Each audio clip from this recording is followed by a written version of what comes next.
शनिवार 7 मार्च रात 9 बजे लाफ्टर शेफ्स जरूर देखिए कलर्स टीवी और जियो हॉटस्टार पर।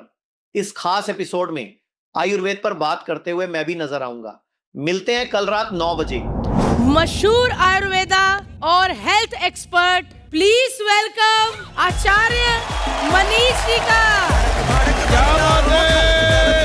मैंने आपके बहुत सारे उपाय सोशल मीडिया पे देखे। जेन्युइनली हमने बहुत वीडियोस देखे। आप बोलते हैं आपने कुछ नहीं करना, तो इतने में हम बंद कर देते हैं। अगर सुबह उठ के खाली पेट इतना टुकड़ा अदरक, इतना टुकड़ा हल्दी और 10 कड़ी पत्ते अगर कोई ऐसे बैठ के चबाए, अली भाई बैठ जाएंगे, खड़े ही नहीं हो पाएंगे ऐसे।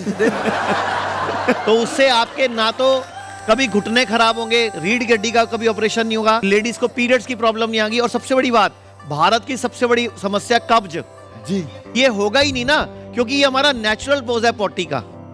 मेरे घर में पहले इंडियन था, वेस्टर्न लगवा लिया।